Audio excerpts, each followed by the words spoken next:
ay wax fofu la em di len ñaan nak di len wax ne man waxi Malick Diop la ma leen waxoon démba ba tey si loolu laa nekk gisuma dara lu yóbbu Banjul kanam di ñaax suma councilor si Banjul rek la tax a jóg you are welcome waaye keneen koo xam ne da nga am beneen agenda. To investigate previous administrations of council and make recommendations expected to usher in long-term improvements as well as consolidate the positive gains of the present administration. Structure bi baaxul mooy ku nekk dafa mel ni kenn xamul sa place kenn xamul li la war CEO bi xam na ne mooy CEO bi mu fa toog waaye after the CEO ay na ku nekk da ngaa nekk di def lu la ne kenn du answerable si CEO bi amul command and control daal ku nekk da ngaa def li la neex loolu tamit daanaka biñ ñëwee dàqa nañ ko. During this period, the task force reviewed documents including policies, financial statements, staff files, council minutes and reports. They also conducted assets verification and field exercises accompanying collectors on the job. Through her innovations, for the first time in the history of council as I am concerned and I know, we set up a record department which is functional very well. From the standard that we are able to move from the previous standards that we have been operating with, and the environment too has improved. Banjul City Council is a very exciting place to work, but the work within councils, local government authorities, is very enriching and a great ozone to learn things that you don't learn in mainstream organizations, because it is dealing with everyday people. And councils work where government stands is where councils come in to break the gap.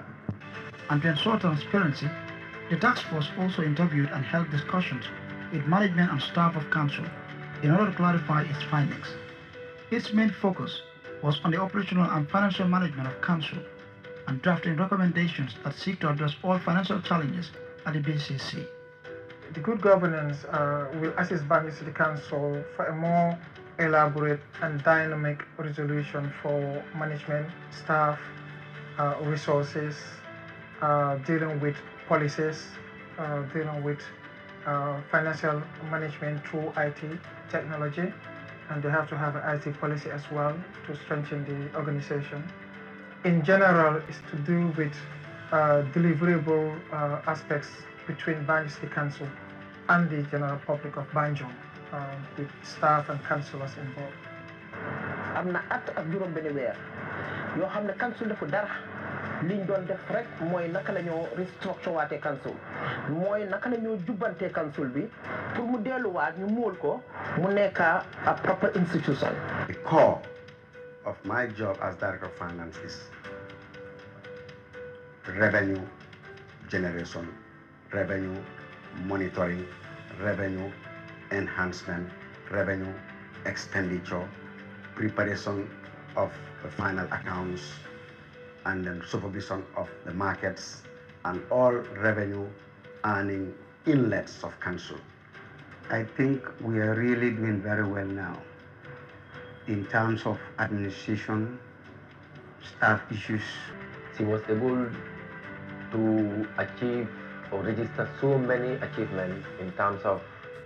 good health for the city of Banjul. jox nañ Red Cross ambulance, jox nañ l'hôpital bi ambulance, and ambulance yi nekkut ambulance yi como de ambulance yoo xam ne la lu nekk moo nekk ci biiram soo demee l'hôpital léegi nii ñoom ci sa boppa dinañ la ko nangul, dinañ la ko wax mën nañ laa ibbil ambulance nga seet ambulance bi lu nekk moo nekk ci biiram loolu def nañ ko parce que lu ma diggaale woon ak lu ma waxtaanoon la ak waa Banjul ci suma biir manifeste bi. Thank you very much, Banjul City Council. Thank you for this initiative of having an ambulance in this city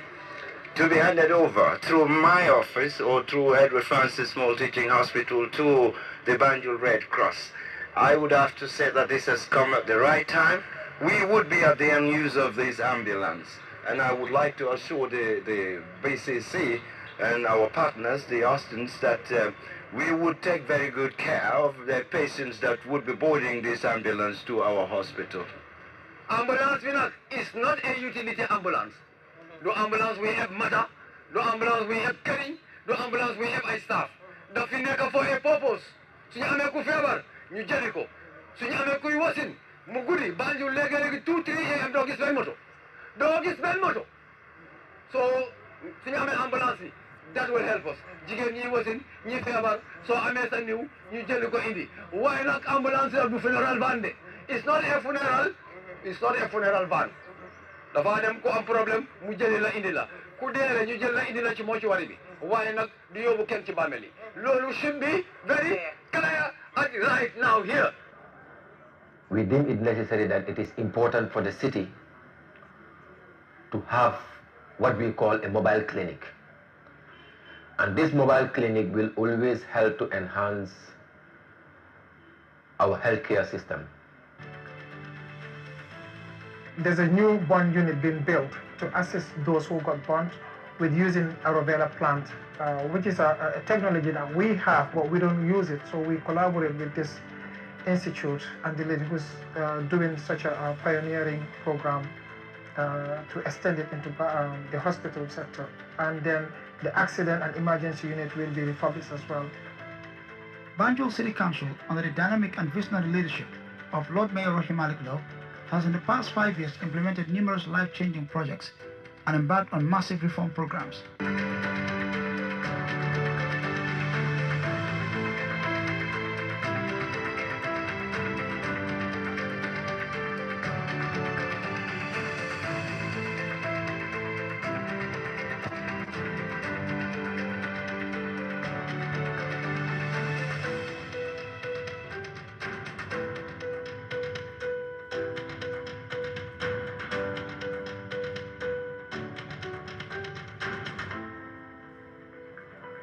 The most outstanding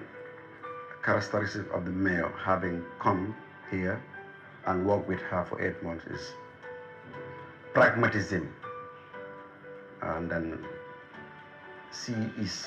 always available to make sure issues do not slip for the next day.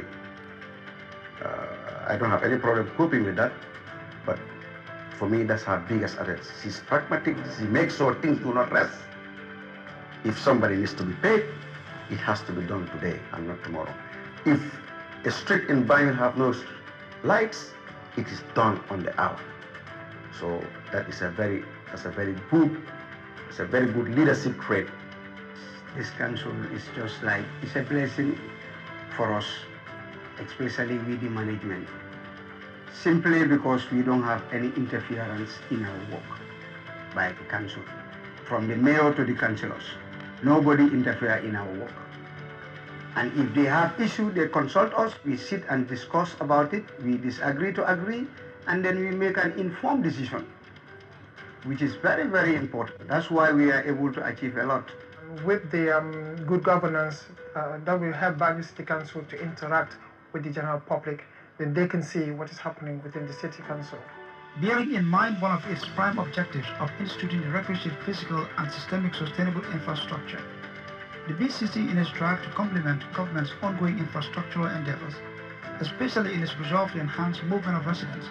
spearheaded the construction of 4 main roads in streets such as Peel Street, Haddington and Tobacco Road. Council is also looking forward to moving into its new complex that is near completion, a great feat that previous administrations can only admire.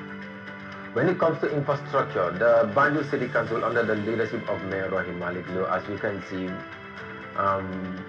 we have the BCC complex, which is almost done. So currently, we started construction back in 2018, and for the Banjul City Council, because it doesn't really match their ambitions that they have. They have a structure here, but they wanted us to upgrade and do something that is very up-to-date and modern for the nation. We have some sort of different aspects of it. We have the building itself here, and within the building we also have some other aspects that we decided to donate as a company to the BCC. For example, that is this fountain that we have here, including the landscaping. And when you go inside, you actually see some doors. Now, within the bill of quantity, there was some only metal doors, but we felt that a building of this caliber should have some more more beautiful furnish in it. So we decided to come in with a lot of timber doors along the offices. So there are about 25 going up to 30 offices that we really have here, including a main hall that they have there for the little organizations and stuff going on. So basically that's what we have in this. We are about 25 going up to 30, and that is even ignoring the halls that we have, because there are a lot of our open plans here. So when you put it together, we might go up to 34 or 35 offices, which will be able to house not just the mayor, but other city councils and all of the councillors in here.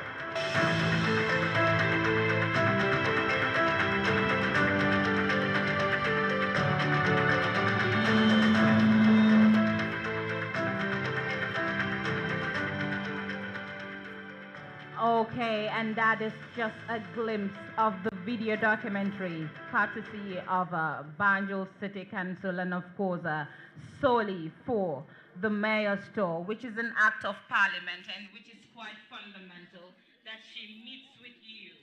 the electorates, to discuss issues of relevance. So what we do is we introduce the Mayor of Banjul, Mrs. Rohit Maliklo, like we said earlier. And of course, she is the first female mayor in the Gambia, actually, for the record. And of course, she is the first ever mayor that we know, I personally know, has organized a town hall meeting and tell you, come out and ask me questions, and I'll give you answers. That is what we say.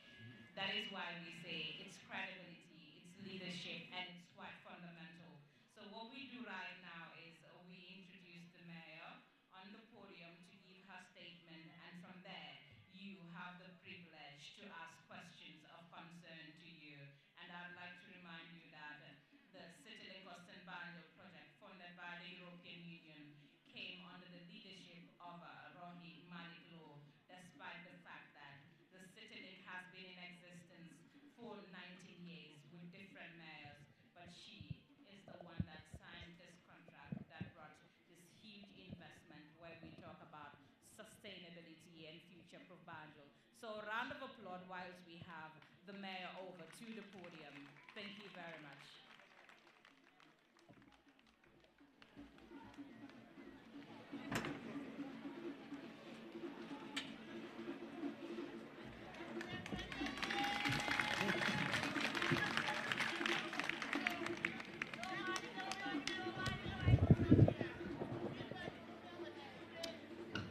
asalaamaaleykum sant nañ yàlla bu baax a baax julli si yonente bu sell bi di ñaan ñëpp nag bala ñoo def dara foog naa ku nekk xam na ne am na benn kansulo bu wàññeeku si suñ biir di woon ñii seen rakka ñii seen yaay ñii seen xarit ku mel ni man di ñaan rek ku nekk ci sa yoon bi nga mun ñu ñaanal ko yàlla xaree ko àjjana suuf sedd ci kawam dee nekk noflaayam bismillah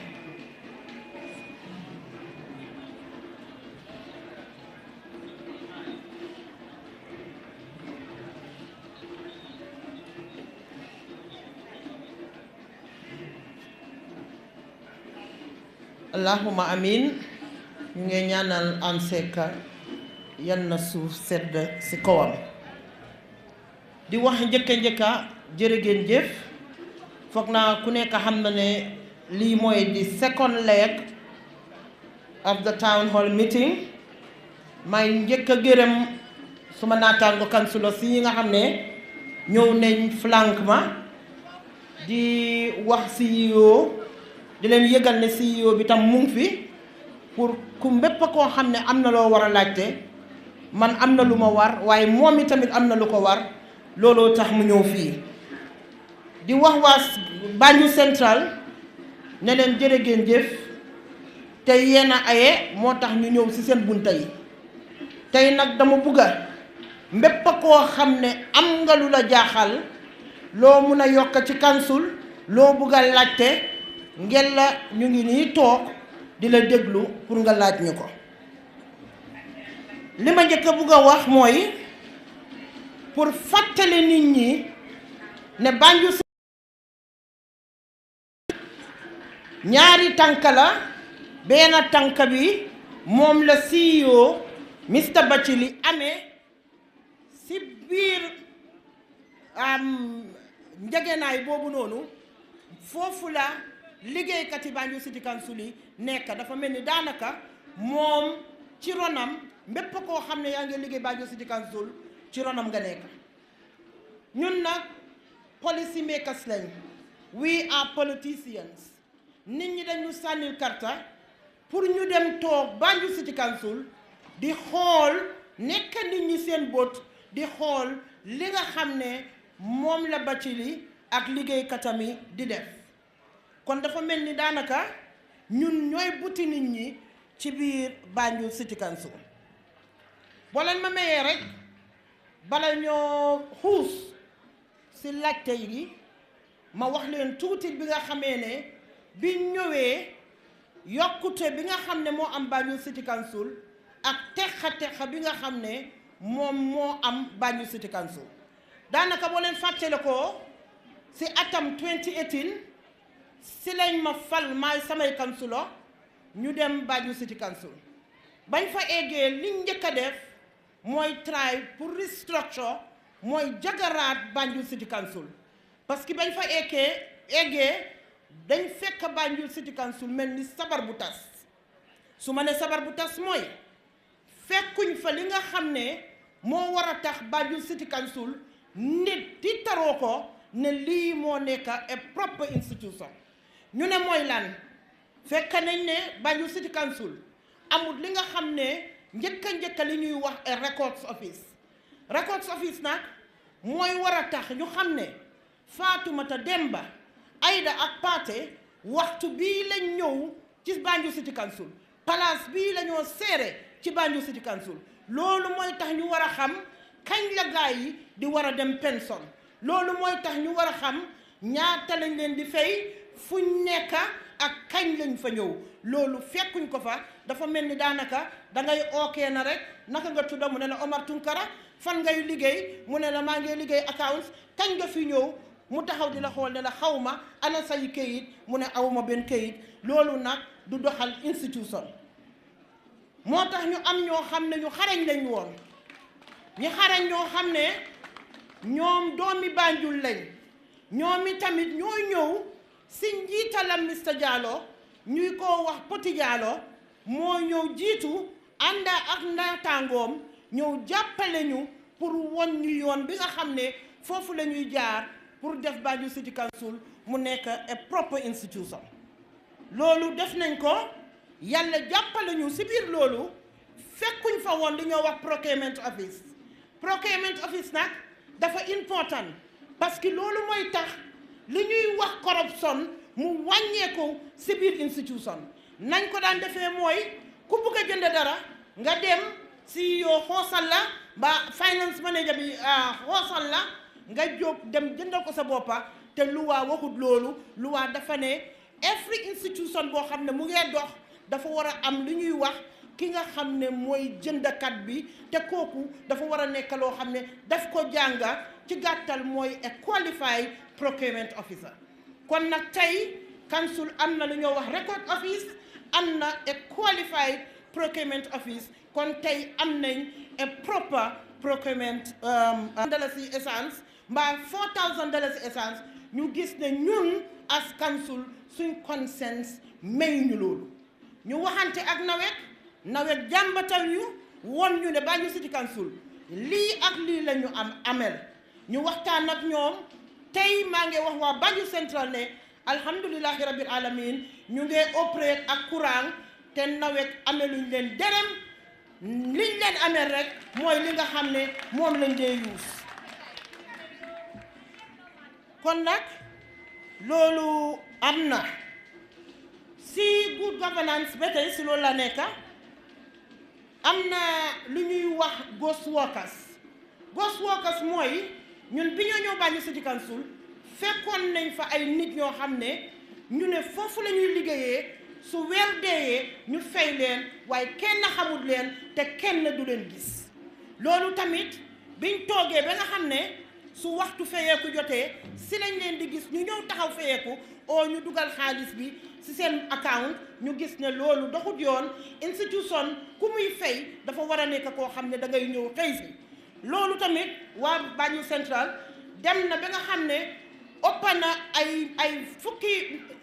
téeméeri nit ñoo xam ne génnee nañ leen si payslip bi Banjul City Council parce que li tax mooy du ñuy xëy si kenn xamut leen kenn gisut leen ut nañ leen xamuñ fuñ nekk ñu xam ne kon nag ñooñu yelloowuñ leen pour ñu fay leen daxa nañ leen mooy ne génnee nañ leen si payslip bi Banjul City Council.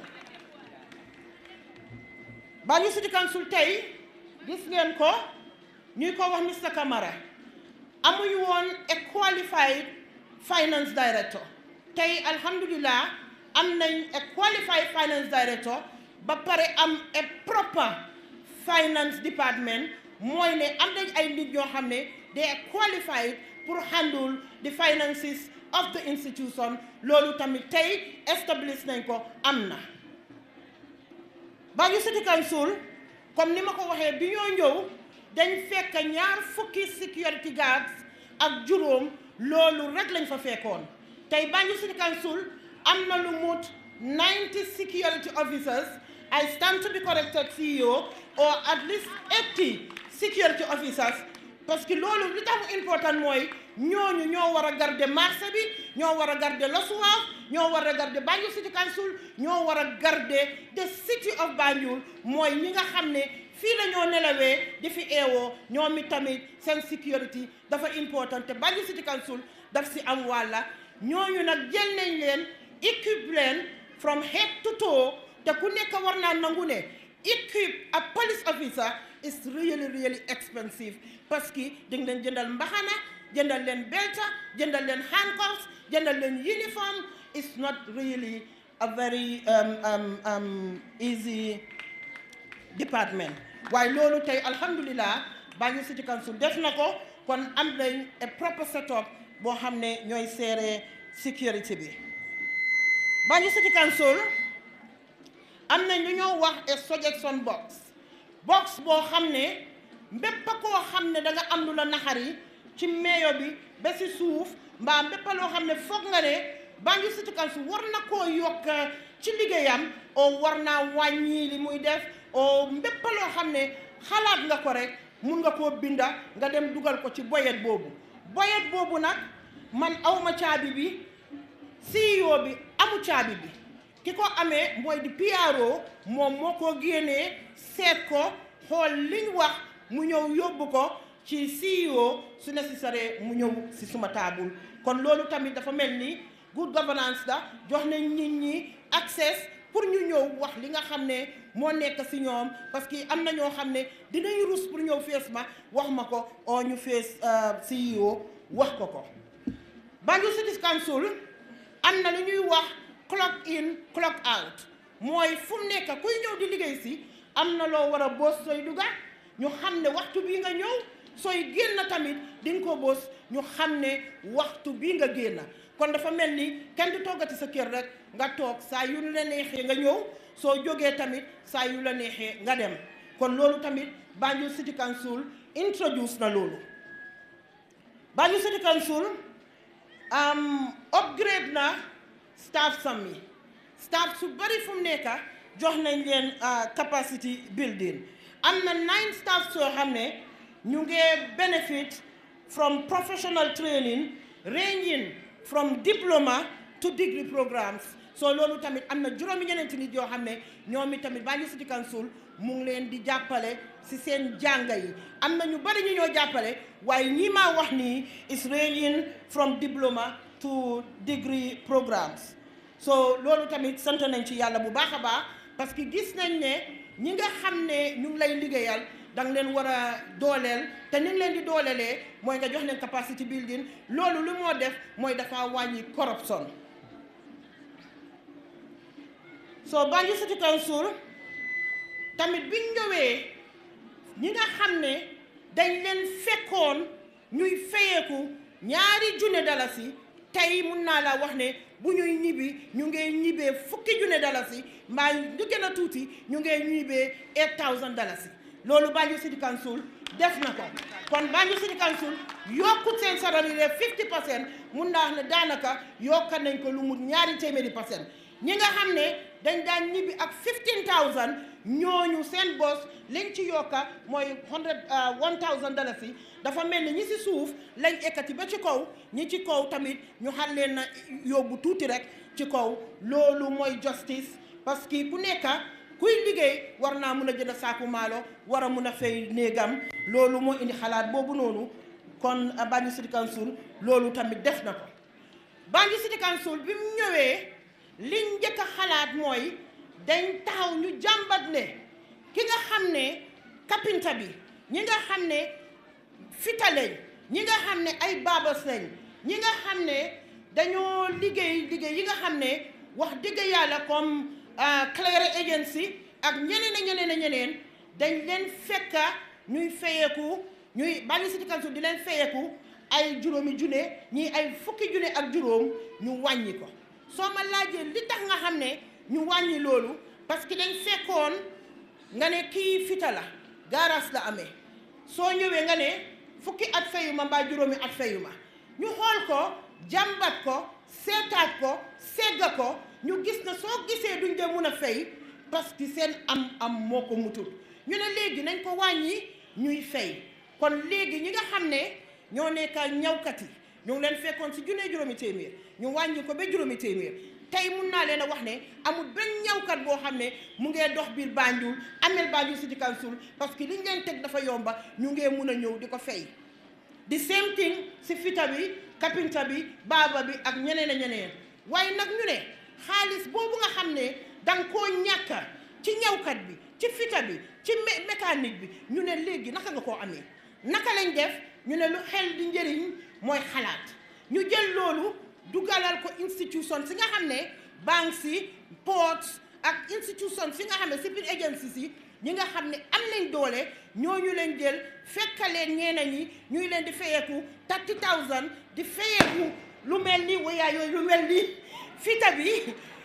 25000 di fayeeku kele 30000 ñu gis ne 30000 bi nga xam ne ou 50000 bi nga xam ne moom nga fayeeku banque bi ba pare jël 20000 di ko fayeeku fita bi ñu xam ne méngoowut ak yoon ñu jël ñële yokkal liñ wàññi fële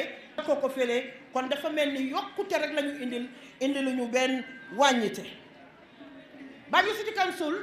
ñun biñ ñëwee revenu bi fi ñu ko fekka tey mun naa leen a wax waa Banjul Central ne yokka nañ ko to 55%. dafa mel ni liñ doon jàmbat di ko def noonu yokkute la ñu indil ba nga xam ne revenu bi dem na to 55% moom lañ ko yokka Banjul City Council mu ngi lekkaloo ak li ñoo wax CSOs yi CSOs nag ñu bari dañ leen dee daw parce que check and balances waaye biñ egsee liñ njëkk a def mooy dañ engage CSOs yi indi leen ñu ñëw di jàppa ci combat Banjul City Council tey boo xoolee dog Banjul City Council am na memorandum of understanding ak dog Banjul li ñoo liggéey dañ dee bokk ak ñoom liggéey ko parce que xam nañ the importance of CSOs in institutions so loolu tamit Banjul City Council def na ko Banjul City Council si wàllum development ak empowerment tey ñu ngi biñ ñëwee dañ gis ne fekkuñ Banjul mu am abattoir ñu xam ne lu mel ni capital city wax dëgg yàlla dafa war a am abattoir waaye dinaa leen xamal ne développement si yëpp may tudda fii is in line with the Banjul strategic plan ak the Gambia development plan national development plan bi moom loo gis fii may ko wax rek xamal ne dafa méngoo ak national development plan bi te su manifesto bi nga xam ne moom lañ jaayoon nit ñi loolu dama bëgg nit ñi mu clair loolu lañ nekk di toppa tamit manifesto bi dañ ko toppa parce que loolu mooy li nga xam ne moom lañ jaayante woon ak jëndante ak nit ñi te ñu ne gor ca baatam so léegi biñ ñëwee gis nañ ne marché yi wanak yi nekk ci marché bi baaxut wanak yi si nekk si marché bi yëpp dafa yàqu woon tey marché bi samp nañ leen a wanak yi yeneen wanak yi rénover nañ ko ba nga xam ne léegi sooy dugga ci biir marché bi di dem ci wanak di nga fay dalasi nga dugga toog mu set wicc loolu boo leen demee ci marché bi di ngeen ko fa fekka Banjul City Council fu mu nekk right now as I am talking to you mu ngay fayal more than 233 halal ñoom la nekk di leen jox scholarship ñii ñu ngi si university bi ñii ñu ngi MDI ñii ñu ngi dem IDS ñii ñu ngi si other IT institutions Banjul City Council loolu tamit def na ko Banjul City Council mu ngi jàppale ñi nga xam ne doomi Banjul lañ te dañ feebar loolu tamit dañ si dee jàppa bu baax a baax dégg ngeen fii tamit wax nañ leen ne dañ dee jàpp ci lopitaan bi parce que xam nañ ne lopitaan bi biir Banjul la nekk kon Banjul City Council xam na ne daf ci am wàlla tey boo xoolee li ñuy wax di bon unit bi nga xam ne moo nekk lopitaan Banjul City Council moo ko foon from A to Z amul dara loo xam ne keneen def ko see def parce que gars yi ngay def research pour gis ne aloe vera koo xam ne lakka nga aloe vera mun na laa faj loolu nag kenn dugalu si xaalisam Banjul City Council moo ko fa nekk di ko def di ko fund with the help of the EU project kon boobu tamit Banjul City Council mu ngi cee dox bu baax a baax Banjul City Council bi mu egsee dafa indi li ñoo wax funding from EU Banjul nag li ma dee wax fii mooy capital bi ñun nag fii lu nekk fii la dee dooree su dooree fii mu génn na dem feneen ñun ñooy ñi nga xam ne ñun la EU njëkk a jox xaalis as a local government office institution local government si biir Gambia EU musu fee jox xaalis kenn I want that to be very clear biñ ñëwee EU ñun la njëkk a foon ekati xaalis jox ñu tey gis nañ ne am na yeneen institution yoo xam ne ñoom itamit ñu ngi cee benefit kon Banjul City Council mu ngee dox si jàngu yi si school si soo leen demee tey si Banjul school si am na school soo xam ne jox nañ leen scholarship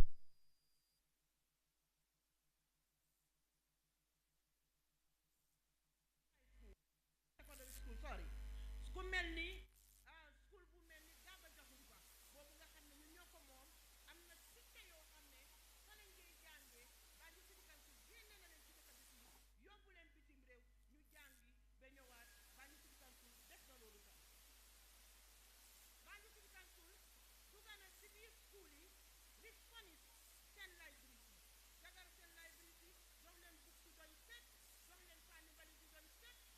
Banjul City Council moom itamit def na loolu kon Banjul City Council mu ngi lëkkaloo ak school yi nga xam ne ñoo nekk biir Banjul City Council bi ngeen xamee ne COVID-19 ñëwoon na foog naa ku nekk gis na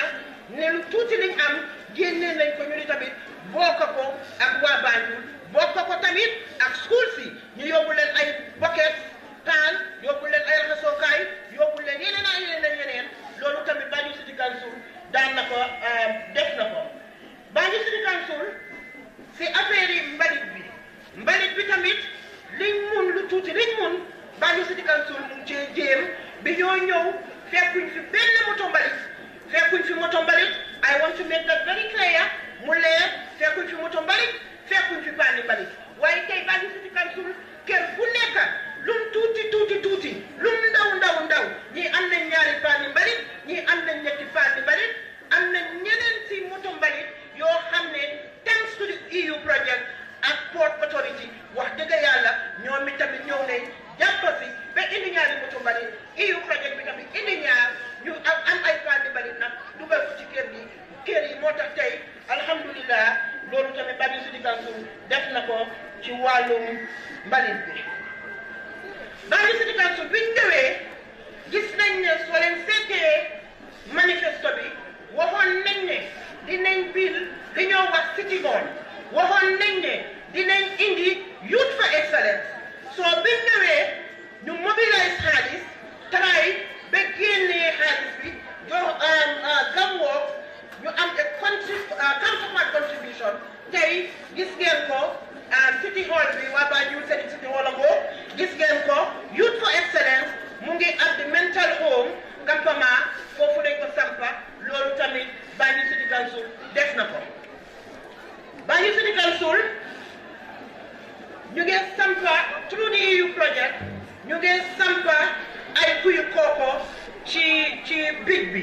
kuyu kooko yi nag dafa am solo ñaari solo moo fa nekk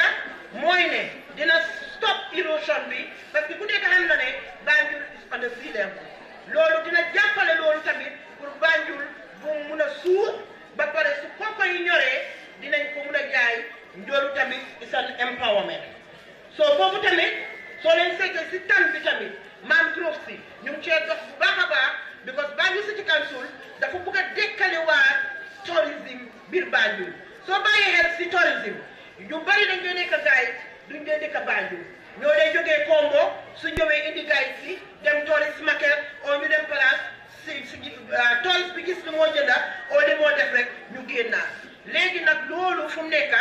dañ ko bëgg a wécci dañ bëgg a am xale li Banjul yi ñu nekk tourist guide suñ ñëwee mangrove bi bu yàgg tuuti di ngeen gis fi nga xam ne moo faa xew ay restaurant dinañ fa nekk leneen dinañ fa nekk ba nga xam ne guest bi su ñëwee dinañ ko mun a dalal fii ci suñ biir Banjul bi Banjul City Council soo seetee ba tey si EU project bi Crab Island ñu ngi faa sampa what we call a city hub lañ koo def dañ koo def hub boo xam ne smart hub laa nekk nga xam ne lu bari xale yi dinañ ko mën a dem di ko jàngi waaye ñu ne emul si loolu rek dina am xool boo xam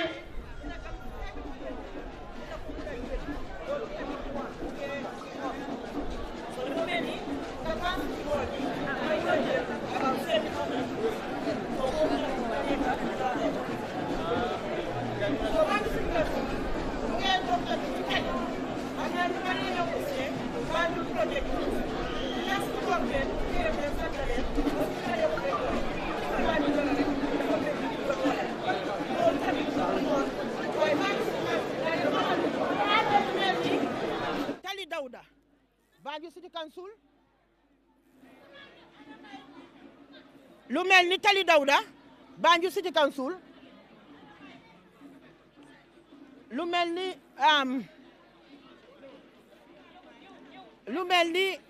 ni Tali Dawda boobu Banjul City Council moo ko jagar. Okay, I am just told that I should wait a little bit. Anyway, waaw comme li ma doon wax rek Banjul project bi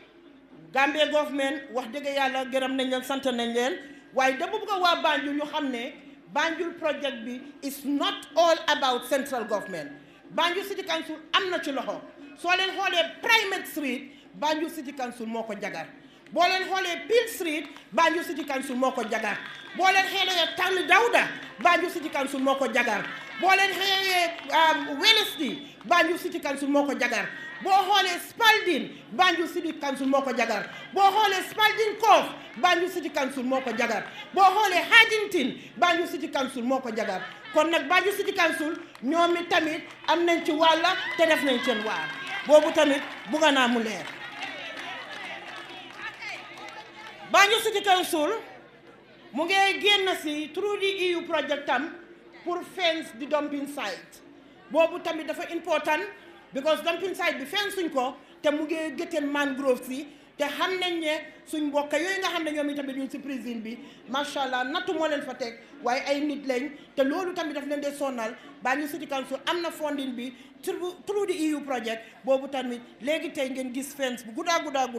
boo xam ne Banjul City Council mu ngi koo def su ko defee mu noppal ñi nga xam ne ñoo nekkee boor boobu noonu tamit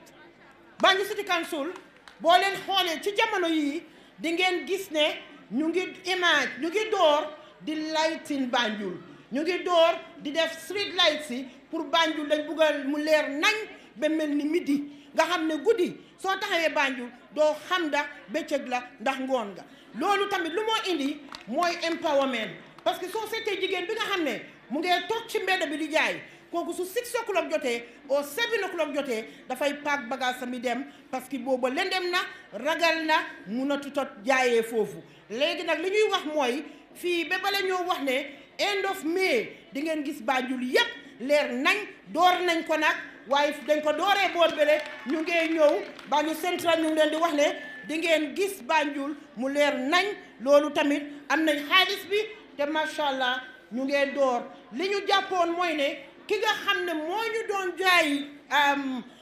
doon jaay lampa yi moo dem ba nga xam ne amatul lampa yi fu mu nekk suba mun nañu ëllëg laa ñëw gannaaw ëllëg laa ñëw bor bu set mu layal ñu léegi toogatuñ di ko xaar dañ ne fu mu nekk dañuy dem uti ko feneen macha allah léegi tey ngeen gisaat ñu ñëw dooraat di fixe lampa yi. Banjul City Council dafa ñëw mu ngee door pour digitalise mbépp loo xam ne revenue la ba pare digitalise ale mbalit bi niñ ko defee mooy driver bi dafa am an app bi moo am dafa am an app boobu noonu su ko amee yow si sa bopp sa kër dafa am looy bës soo ko bësee rek driver bi dina xam ne kër Oma Tunkara mbaa kër Mariam Ndiaye mbaa kër Binta mbalit bi fees na loolu lu tax mu baax mooy dafa tax Banjul City Council save a lot of money because essence bi dafa wàññeeku driver bi tamit coonoom mu wàññeeku Banjul City Council mu ngee génn si léegi nii di ngeen gis booba façon tamit ba pare bépp loo xam ne dañ koo jaay dañ koo jëflante mu am téye xaalis loolu yëpp dañ koo génnee nga xam ne kenn du téyewaat xaalis lu nekk ca banque ba lañ ko defee Banjul City Council mu ngee dox loolu through UNDP léegi tey ngeen gis loolu tamit Banjul City Council biñ ñëwee jokkalante nañ Banjul City Council ak yeneen dëkk yi parce que jokkalante lu am njëriñ la especially si biir région bi ñu ne bala ngaa xaritoo ci biti xaritool ci biir kon Banjul City Council xaritoo na ak Sénégal Dakar bu yàggut ndaxte sax ñu ne give credit where it is due Dakar ak Banjul musoon nañoo xaritoo waaye dem nañ ba jamono yoo xam ne xaritoo bi dafa yàqu ni tax mu yàqu mooy Banjul nekkutoon di ko beesal so ñoom dafa doomantoon noonu laa ko mën a waxee waaye léegi eesalaat nañ ko eesal nañ suñ diggante ak Malitam eesal nañ suñ diggante ak Bissau waaye tamit am nañ lokkaloo tamit ak Morocco la Jifta dëkk boobu noonu lokkalante nañoo ak ñoom ba pare lokkalante nañ ak Texas tamit loolu tamit su ma toogee fii di ko wax te gërëmuma si ki ñu wax Alaaji Jaaju macha allah doomi Tobacco Road la nekk sa Texas moom lii yëpp moo ma ko lijjanteel ba ñu mun a lekkaloo wante ak Texas di si gërëm tamit Malick Jones bu baax a baax Banjul City Council mu ngi fayal ay xale ñuy dem si international bi di dem bokki si jongante yi nga xam ne moom la ñoo def si international bi fayal nañ ay xaleel ñu dem conference Ghana fayal nañ ay xaleel Banjul ñu dem Nepal fayal nañ leen ñu dem Scotland fayal nañ ñi ñu dem Sénégal kon Banjul City Council tam mu ngi dox si li nga xam ne mooy yóbbu xale yi ci kanam Banjul City Council mu ngi dox si affaire religion tamit ak culture soo seetee Banjul City Council tey maanaam mu ngi jokkalante ak cultural groups yi nga xam ne yépp ñoo nekk Banjul ci lu tuuti li nga xam ne moom la Banjul City Council mun buñ amee dara ñu ndolli leen loolu waaye nag tamit ci gàmmo yi ak yeneen yoo xam ne religion ñoo koo def especially suñ mbokki chrétien yi yooyu tamit dañ si dee dox macha allah Banjul City Council mu ngee dox si loolu fàttewul religion ak culture xam na ne is our norms ba pare xam na ne yëg na ne is very very important so wax naa ko affaire yi COVID-19 bi liñ ci def wax naa ko Banjul City Council through Rohey Malick Lowe Women and Youth Initiative boobu tamit génnee na $10 million jox ko waa Banjul muy jigéeni Banjul parce que li ma dee wax rek boo jàppalee jigéen ñi dafa mel ni góor ñi nga jàppale loolu tamit def nañ ko te loolu bugga naa fee wax ne macha allah bañ ko doon door am nañu doon wax ne jigéen ñi dañoo lekk xaalis bi toog waaye dinaa leen xamal ne mu ngee dox bu baax a baax te jigéen ñi ñu ngi cee njëriñoo kon nag dinaa jël occasion boobu comme que next week mooy International Women's Day di sargal jigéen ñi di leen wax ne jaaraama macha allah kenn du yéen macha allah yéen moom ku jàppante yéen rek dina dem mbir mi yéen a ko yore. Banjul City Council xam ngeen ne di mayor of Banjul jox nañ ko bu yàggut mu nekk vice president of Rafela in West Africa. Rafela laa woon ci biir Gambia fii waaye léegi dem nañ elections ba ñoo dem election mënuma woon a dem parce que li tax mooy Independence Day la woon te man may host bi Independence Day la woon te dama war a toog man tamit welcome suma gani sakama nag President of the Republic mu ngi doon ñëw ci independence boobu kon suma welcome leen liñ def mooy dañ ebal Aïssatou Ndiaye ak Bintu Kaba ñu dem waaye nag dinaa wax waa Banjul ne lañ fa def ñoom man bu ma fa nekkoon sax duma ko mun parce que ñoom ñoo xeex takka seen diggali ba nga xam ne ba ma demee ba ak Mali ñoom jaaxle nañ ñu woo ma bañ ma wooyee ma ne nekkuma fa naka ngeen foog na noonu ngeen koo doxalee Aïssatou Ndiaye ne ma nañ langaamu ci Sénégal ma ne ko axakay langaamu fa même dëgër parce que ñooñu suma mbokki sénégalais yi fuñ ma fekk ci international bi dooleel ma ñu langaamu ci Sénégal macha allah Bintu Kaba dem langaamu ca Cape Verde ñu ñëw bokka Cape Verde jox ñu seen carte bi tey loolu moo ma def vice président West Africa Rafela kon Aïssatou Ndiaye Bintu Kaba jërë ngeen jëf doo leen cuune li ngeen mun wax dëgg yàlla bu ma fa nekkoon man si suma boppa du ma ko mun a def kon Banjul City Council ci ndimbalam jigéen ñi Gambie ak ci ndimbalam jigéen ñi Banjul ak ci ndimbalam waa Banjul man bi ma fa nekkee ba waxtu bi tey macha allah def nañ ma comme ni ma ko waxee président Rafela laa woon fii gannaaw si ma nekka ñu comme ni ma ko waxee ma nekk vice président Rafela West Africa ñu xam ne mais incha allahu rabbi dañoo dem nag elections pour ñu seet kan mooy nekk président yi Rafela in Africa boobu juróomi tunda yi vice président yi West Africa vice président yi North Africa vice président yi East Africa vice président yi South ak Central Africa ñii ñooy dem juróom yi ñooy dem elections kon maa ngi dëkk suma loxo yi ngeen ñaanal ñu parce que Gambia dafa war a am ñaari dëkk yoo xam ne ñaari région yoo xam ne ñooñu war a jàppale pour ñu mun a am présidence bi njëriñ bu bari nag nekk na ci pour jigéeni Gambia gannaaw loolu kon naa ku nekk xam na ne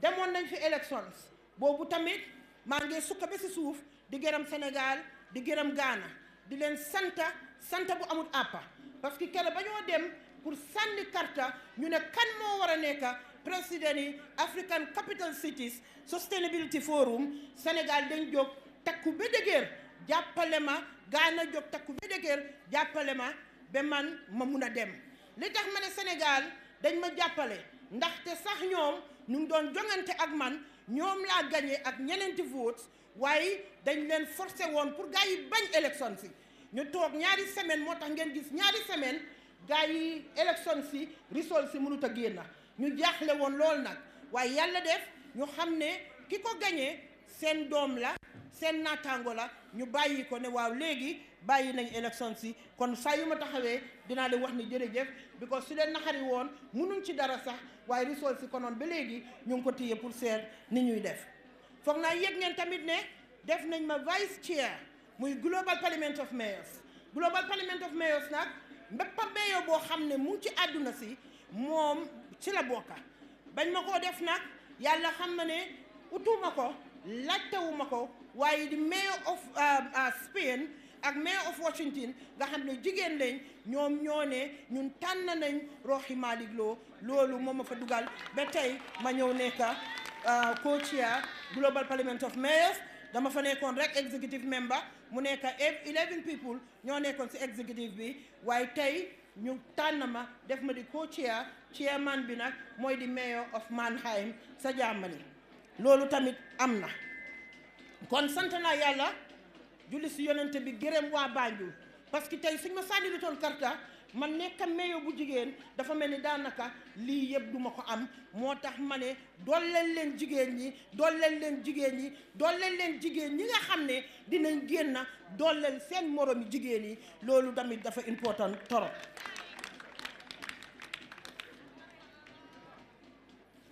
Banjul City Council li ma gën a neex te su ma koy wax dama taxaw xool ci kaw reetaan mooy ne Banjul City Council mun naa wax ne West Africa laa wax dama bëgg ngeen déglu ma bu baax a baax West Africa laa wax Banjul City Council is the only city boo xam ne amul bor is the only council boo xam ne amewul benn bor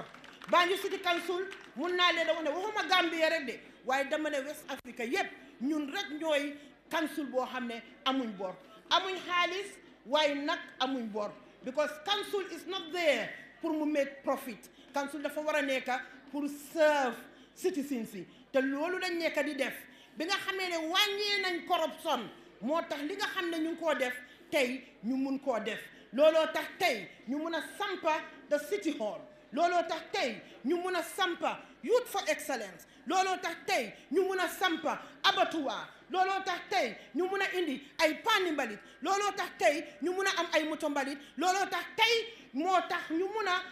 dimbale xale yi di leen fayal ay university ñuy jànga moo tax ñu mun a yokka suñu fay jëlee ko from 10 yóbbu ko to 200 parce que li tax mooy corruption bi nga xam ne moo fa nekkoon ngeen bal ma axa ci wax boobu loolu la Banjul City Council jël dagga sànni fele ñu mun a jox capacity building suñ liggéeykat yi mun a liggéey mun a dimbale ñi nga xam ne dañ feebar mun a dugal ci culture bi jàppale leen dugal ci religion institution si tamit mun leen a jàppale kon dafa mel ni li ma dee wax rek métti na nag yombut sooy xeex corruption dafa delluwaat dal si sa kaw waaye ñun dinañ ko jël parce que xam nañ ne waa Banjul dañ am yaakaar si ñun kon Banjul City Council foog naa ci gàttal su fekkee ne amul dara loo xam ne fàtte naa ko lii fu mu nekk nii lii lañ achieve fagum soo faa ñu sant leen si gërëm leen si xeeb ko lool nag waaye nag comme li yàlla dogal ni ma ko waxee manifesto bi ak national development plan bi ci loolu la ñuy dox di jël opportunité bi di gërëm ñi nga xam ne keroog ba ñoo jagar manifesto bi ñoom i tamit dañ ci bokkoon sonn si lool ñu ne ku mel ni kan Mama Linguère Sarr dinaa ko ci génnee moom comme que jigéen la mu nekkoon benn jigéen bi nga xam ne moo bokkoon si ñi nga xam ne ñu ngee jagar manifesto bi kon Mama Linguère Sarr dinaa ko wax ne jërëjëf parce que wax dëgg yàlla ñu ne nit lu mu def rek waxal ko sonnoon na ci lool waaye tey moo tax fu mu toog daf dee kontaan parce que moom manifesto bi si biir boppam bi la ko amee lu nekk luñ def rek mu ne ma manifesto bi kon jërëjëf Mama Linguère Banjul City Council nag am na ñu bari ñuy laajte ne waaw lii yëpp def ngeen ko waaye nag yan coono ngeen am tam aha kay du ma wax ne ñoon dañoo liggéey rek te amuñ benn texa am nañ texa parce que comme ni ma ko waxee ñu ni tamit suñ diggante ak nguur gi dafa am lu si war mooy ne dañ am lu ñoo wax subvention mooy suñ jagaree budget bi léegi-léegi nga dégg nit di wax ne Banjul City Council xaalis bi yëpp fuñ koo dugal déedéet du noonu de du xaalis boo xam ne I will tell you a secret Banjul is the poorest council in Banjul mun naa in the Gambia I can tell you that for free because li tax mooy fi ñu war a amee xaalis mooy si rates ak trade licence ak marché bi $10 si soo seetee tey billboard si ñun dañ ko jël si suñ loxo ñana ko dee fayeeku mooy NRA te Banjul City Council du say am one butut ñoom ñoo ko dee fayeeku fi nga xam ne council si fa lañ daan amee xaalis mooy si car parks tey car parks si Banjul City Council nekkaatut di ko fayeeku soo boobu tamit dem na te boobu daf daan nekka according to lu ñu ma wax before ma ñëw because fekkeewu ma ko daf daan dem ba ay 20 million 25 million per year loolu tamit dem na fees nekkaatut di ñëw si council bi suñ si amee ba at bi jeex passé wu 3 million or 4 million I can tell you that for free beneen problème bi nga xam ne moom la ñoo am mooy ñu bari dañ nekk biir Banjul kër yi nekk biir Banjul waaye pour ñu fay rates daf dee nekk problème about 72% of Banjul kër yi duñ dee fay rates loolu tamit daf ñu sonal kon dinaa jël opportunité bi di leen ñaan seen doom seen raka seen jabar maa ngi leen di ñaan pour ngeen dooleel ñu dooleel council dooleel seen boppa parce que mooy dooleel seen njabooti tamit nañ góorgóorlu ñuy fay rate si Banjul City Council comme ni ma ko waxee suñ 25% of development budget bi mooy ne su fekkee ne dañ xayma ne léegi dañ bëgg a samp for exemple stadium ñu xayma ne stadium bi ñu ngi ko war a sampee let's say 10 million si budget line boobu noonu or let's say the whole budget bu ñu am ñu ne léegi suñ budget bi development budget bi stadium lañ si bëgg a sampa ñu ne ñaata la ñu ne 10 million léegi out of that 10 million dafa mel ni 2 million ak genn waala I stand to be corrected loolu dafa war a jógee ci Gambia government mooy 25% of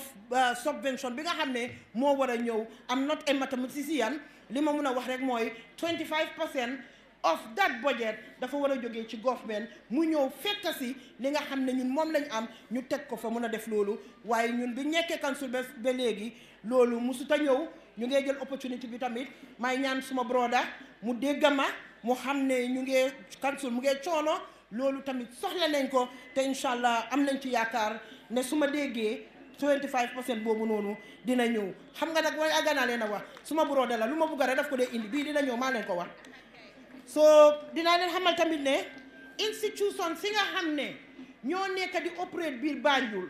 ñoom mi tamit soo demee baak si suñ manifesto bi waxoon naa leen ne dinañ lekkaloo institutions yooyu ak doomi waa Banjul yi parce que Banjul gisuñ seen boppa si lu mel ni Gamtel gisuñ seen boppa si lu mel ni Port Authority gisuñ seen boppa si lu mel ni nawet su ma ne gisuñ seen boppa ci loolu mooy ne xale li Banjul yi waroon nañu mun a nekka di liggéey ci loolu ci institution yooyu parce que biir Banjul fii lay dox waaye loolu amut moo tax dinaa leen xamal ne Port Authority sant naa Ousmane Jobaate gërëm ko parce que bi ma nekkee ci council ba léegi jox na ma juróomi nit laa wax de jox na ma juróomi nit waaye nag tane na ñi nga xam ne joxewuñ dara juróomi nit yooyu tamit ñu ngeen liggéey Port Authority te doomi waa Banjul lañ amul si kenn koo xam ne doomi feneen nga Banjul fii la ñoo eewoo fii lañ dëkka ñu ngi fi kenn ci ñoom mooy Badou Ndiaye mii soo nim leen ko joxee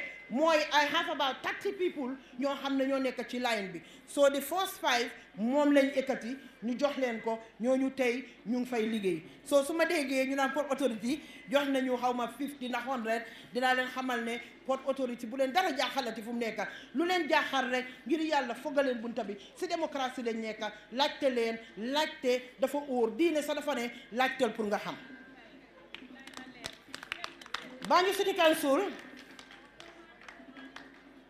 Banjul City Council tam li ñu sonnal bureaucratie bi daf ñu sonnal bureaucratie mooy ne tey for exemple dañ war a jóg pour dem jëndi lampa exemple laa leen di jox lampa yi amul Gambia ut nañ ko fu nekk wax nañ fu nekk góorgóorlu nañ fu nekk tray nañ fu nekk fugga nañ bunta bu nekk munuñ koo am waaye léegi nag pour dem jëndee ji ko feneen loolu tamit dafa am process boo xam ne loolu la war a jël dégg la sax loolu mooy transparency waaye bureaucratie bi foog naa dañ ko war a wàññi tuuti ci kaw council si because ñun we are dealing directly with the people so foog naa ne ñun suñ bureaucratie waxuma ne bu mu am de waaye dafa war a xala wàññeeku tuuti pour ñu mun a door di touch lives of people quickly so loolu tamit mu ngi fa suñ lekkaloo tamit ak suñ MPC dafa nekkut ni mu war a nekkee oo nekkut ni ko council buggee kon maa ngi ñaan MPC tamit ñu jegeñ council su ko defee council yi nga xam ne moom laa jooy comme subvention si comme evaluation su ko defee ñoom tamit dinañu ko mën a yóbbul si house bi li nga xam ne moom la ñoo mbébét ñu mun ñu ci jàppale parce que tey soo ko seetloo di Banjul Mall moom lay joxe exemple Banjul Mall bi foo mu nekk Banjul Mall mu ngi doon fay $500 si rates tey Banjul Mall bi boromam mu ngi fayeeku over $4 million si per year waaye ba tey $500 si la ñu dee fay because we don't have the right pour def valuation amuñ ko te government ñu ne benn nit rek lañ am throughout the Gambia koo xam ne moo war a def valuation so dafa mel ni nit soo amee sa kër mu nekk këri Kirintin for example or mu nekk këri ñax for example soo demee ba samp ko mu nekk 100-story building sax $500 bi ñu daan fay moom rek ngaa fay ba tey because ñun amuñu right pour def valuation so loolu tamit still mooy bureaucratie bi loolu daf ñu sonal there are hundreds and hundreds of institutions yoo xam ne ñu ngi fi $500 la ñoo fay Banjul City Council because mënuñ leen a value so loolu tamit beneen bureaucratie boo xam ne la sonal nañu Banjul City Council gis ngeen ko def nañ what we call the digital mapping mooy soo xoolee kër yi fu mu nekk yaa ngi gis kër bu nekk am na lu bulu luñ fa tey lii nag nekku fa noonu rek de soo seetee dinaa si gërëm Minister of Information and Infrastructure ñoo collaboré ak ñun di si sant nag di ci gërëm PS bi Njaay mu nekk jigéen bu am substance mu nekk jigéen boo xam ne ku xarañ la mu nekk jigéen boo xam ne ku mut liggéeyam la ku mun liggéeyam la ku am farata ci liggéeyam la kon moom mi tamit dama bëgg ngeen tàccul ko waay muy PS Ndiaye ma nekk Minister of Information and Tourism macha allah dama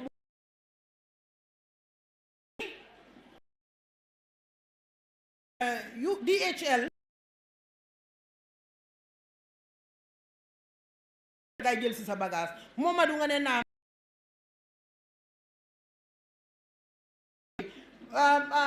Oma Tunka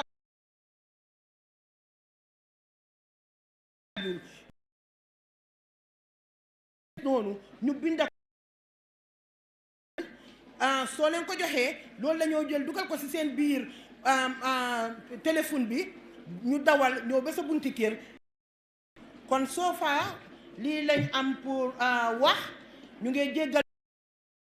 wax ne jërë ngeen jëf yéen mi nga xam ne ñëw ngeen fii uyu si dama dee wax ne Banjul City Council su ootee su fukki nit ñëwee sax dafa mel ni ñett fukki nit ñoo ñëw parce que di multiply effect mooy tax message bi mu am doole di leen ñaan nag di leen wax ne maa ngi toog di leen xaar mbéppa lu leen jaaxal ak mbéppa loo leen bugg a laajte amul rus amul dara laajte leen ko loolu moo tax ñu investi lii EU génn jàppale ñu is part of the good governance component ñu jàppale ñu pour ñu mun a génn gis nit ñi wax ñu seen mbébét yokka value si li nga xam ne ñun moom la ñoo liggéey da Olof Njaay dafa ne ku munut bawut ku yàq yow la bu yàqoo yow la léegi nag comme que ñun munuñ bu baax waaye téeméeri boppa boo leen boolee mun nañoo defal bañ mun a egga fi nga xam ne foofu lañ war a egga kon again dinaa gërëm sant journaliste ñoom i tamit parce que lii su demee yéen a ko yóbbu ñu ngi wax DJ Cham moom i tamit thank you very much xam naa ne QTV mu ngi fi Eye Africa mu ngi fi you have Kër Fatou ñu ngi fi Membe Kerin ñu ngi fi Star FM ñu ngi fi di leen sant ñu ngi am Bayo News tamit ñu ngi fi lii rek ñun loolu la ñoo laajte pour ngeen yóbbu suñ mbébét ak suñ waxtaan bi si bunti këri nit ñi kon amuñ seen fay maa ngi leen di wax ne jërë ngeen jëf di gërëm di sant kilifa Banjul yépp di leen wax ne tàllal lañ seen loxo yi man ak sumay kansulo di leen ñaan ngeen ñaanal ñu pour yàlla mun ñoo yokk kàttan bi pour Banjul mun a dem ci kanam kon maa ngi toog xaar seen question si dawuma fenn maa ngi toog kon jërë ngeen jëf asalaamaaleykum. jërëjëf Ajaratu Roxi Malick Lord Mayor of Banjul su ma la déggee bu baax li ñuy tënk ci waxam dégg ngeen ko Ajaratu Roxi Malick Lo mooy jigéen ji nga xam ne su ko yàlla dimbalee rek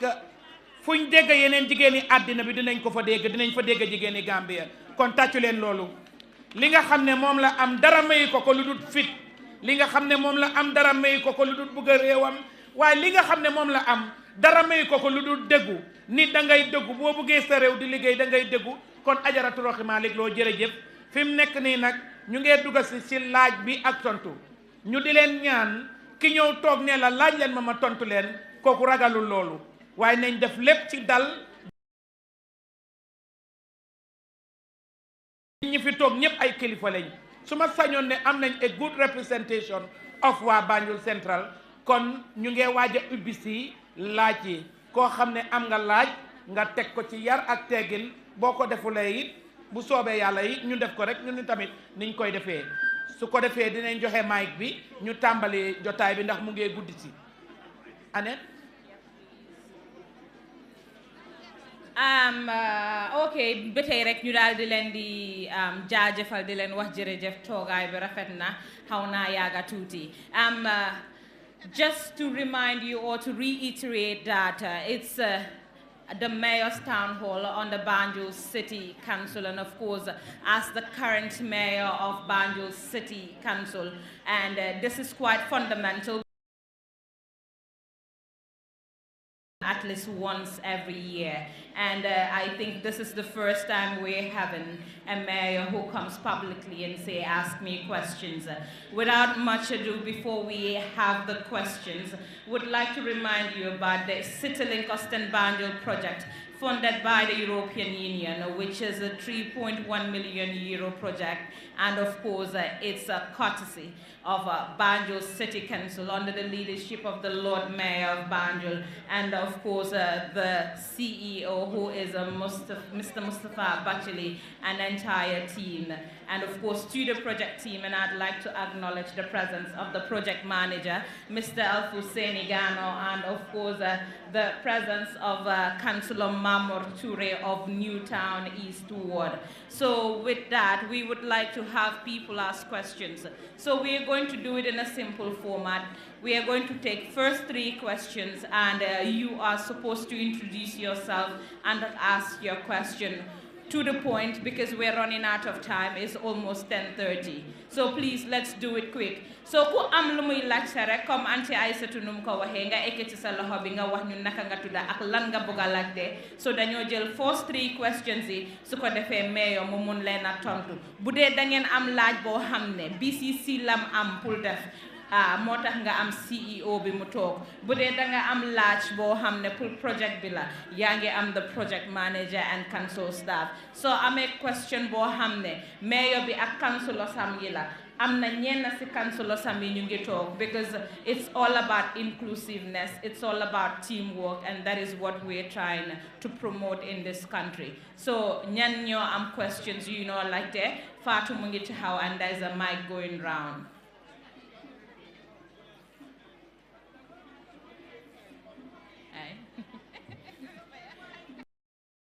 Have one.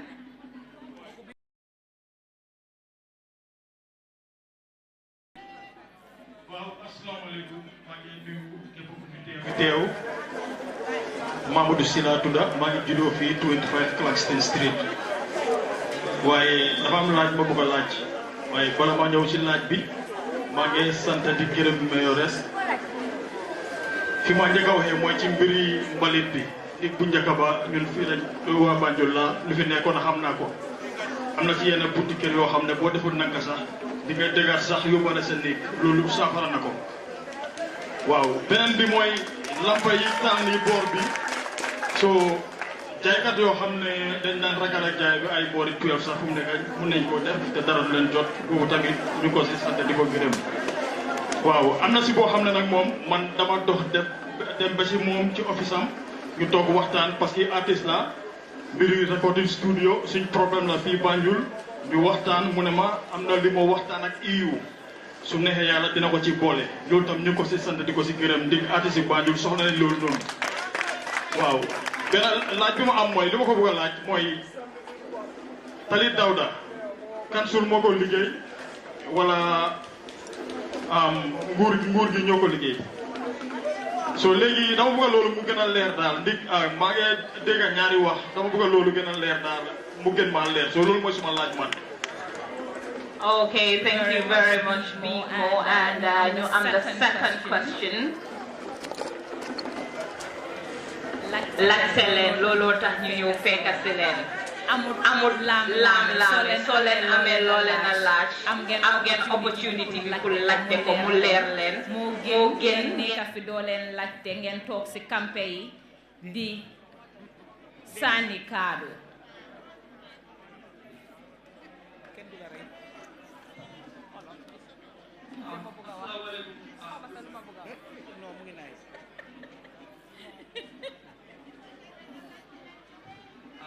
Assalamualaikum, Lord Mayor and team. Well, when I get to the Aladdin season, I'm going to number 1 Pinyal Street, second number 20 Kilagan Street, Sweeney. Really, first of all, the Malak comment, you and your team for this wonderful gathering. I think I'm on this is the first time I'm seeing such a gathering because this is the hard meeting. And really, these are the things I'm as a leader. These are the things I'm as a leader. Because as a leader, from time to time, you must be listening for your people and let them say their words. You also experience what you have done and what you are expecting by Lord Mayor is Mange when it comes to one question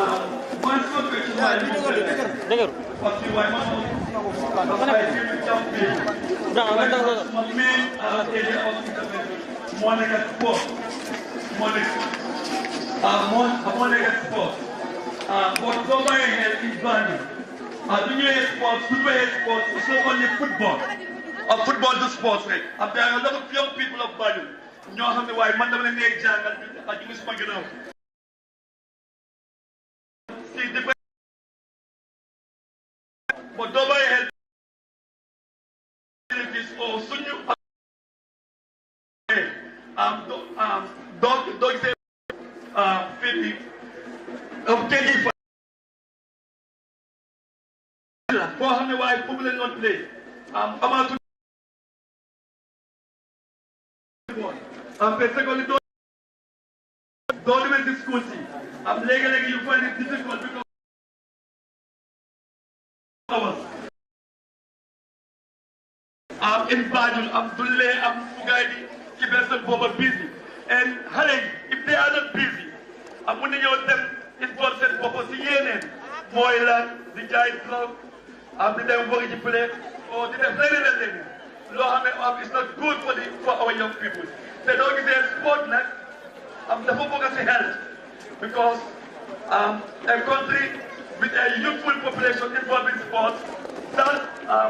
country is a very healthy nation. So someone like the Lord Mayor, now you're organizing a plan for happen because infrastructure is in a good part. Makati Square, Monofa play volleyball. Manitla, I'm talking about you want to work at the point number guy to one volleyball court. That's why we now go gym. I believe it is the responsibility of the council. Make sure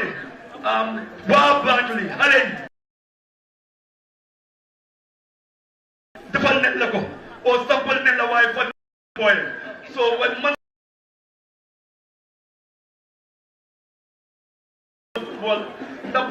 in your plan, we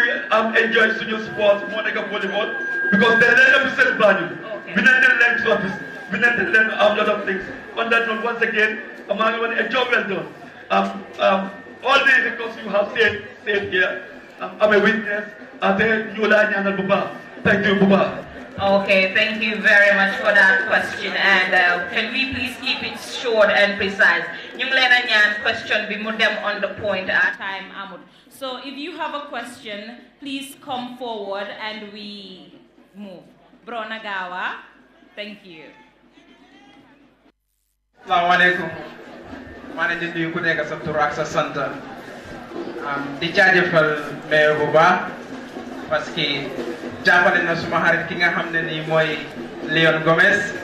muy sa sécurité bi man nag request laa bëggoon a def parce que fii réeré wuñ mbir Gambia ne léegi road accident dafa bëri fii te gis neen van driver yi léegi depuis yoon bi pare muy Fitzgerald ak Lovell Square nuñ dee dawee dafa jéggi day lu doy waar la soo ñu doon request pour su fekkente ne mun nañoo am speed bump fii muy Fitzgerald ak Lovell Square parce que ñun dañ dee nekk si street bi dañ dee toog xale yi tamit ñu ngi fi ñu si mbedda bi soo ñun loolu leen doon request pour speed bump fii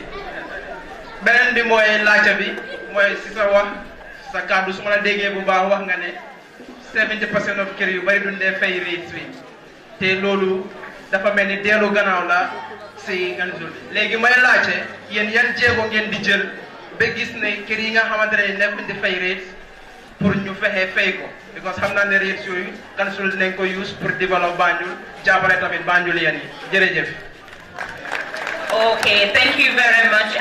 Su ko defee loolu mooy force ñetti laajte yu ñu am dinañ hand over mic bi to Mayor mu answer questions yooyu balaa moo pare answer questions yooyu am na ñuy buggal laajte yeneen questions ñu ngi leen a ñaan ngeen step forward nga gis su paree boobu noonu rek moom ñu jël 2 more. Okay, so instead of 3 dañoo jël 5 so mun nañoo am 2 more people ñu am questions yu ñuy laajte ñu ñëw ñu laajte question bi waaye na dem na direct on the point mu gaaw time dem na.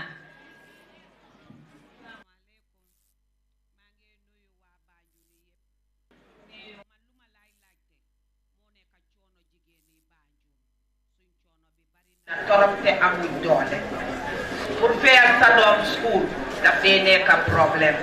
bagage yi seer la man loolu laa bëgg nga jàppale jigéen ñi baax suma wax bu sori. ok jërëjëf am na keneen ku bëggoon a laajte question. Wow, this is the beauty of good governance. This is the beauty of accountability and transparency. So mun ngaa ñëw forward. Assalamu alaikum. Man la Pa Modou Kone di Lancaster, Banjul Central. Wow. Good evening, Lord Mayoress. Banjul, I would like to take this opportunity to thank you for your relentless endeavor towards the long-awaited dreams of Banjulians and residents. To Banjul, taking into consideration to limited resource available to your office as part of the mandate of Town Hall is to ask questions and raise concern about the development progress of the city under your leadership. My question with the enclave around questions with the constituency allowance that is allocated to MPs as the National Assembly number. Number 1, do MPs go to the council and work with you how to disburse the constituency allowance? If yes, would you like to seek clarification to how this money are spent? Number 2, I also heard it on rumors that some of the MPs are one of who provided the lights through their constituencies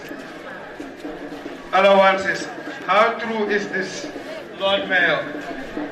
Thank you. Okay, thank you very much. So then you am Mayor mu ñëw si podium bi mu answer questions yi. So come like I said, let's keep it short and precise. Ask the question directly. Okay? So thank you very much.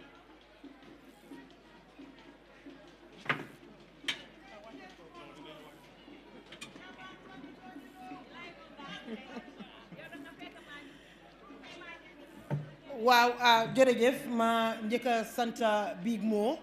gërëm ko bu baax a baax di ko wax ne ko foog naa dafa caalit waaye EU project bi indi na a recording studio Banjul so yëngal na ma nag loo xam ne wax dëgg yàlla wax na dëgga bi ñoo jagar di EU project 3 years ago I can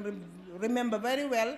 mu ñëw suma office mu ne moom li ko ñor rek ak li ko itteel mooy dafa bëgg a am recording studio moom la bëgg a gis biir Banjul kon dinaa ko xamal ne artiste yi Banjul am ngeen recording studio boobu dina ñëw te bagage yi yëpp dañ koo jëndee from Austin mu ñëw because dama leen wax ne bëgguma ñu jëndee dara biir Gambia dama bëgg a ñoom ñu jënd yëpp ñu indi ko su ko defee ñu am a proper recording studio so loolu am na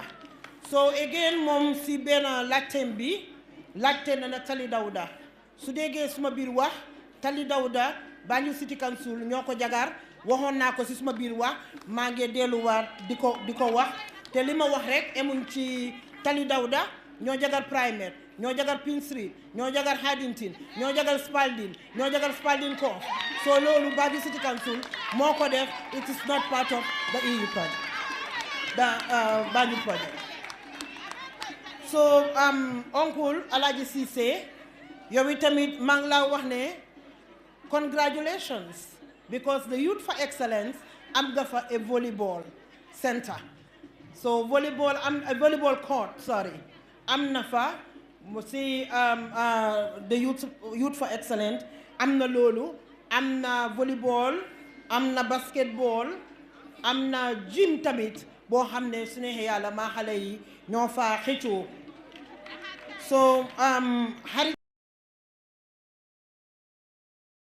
mu ne ma jàppale nga suma doom ji jàppale wu ma ko li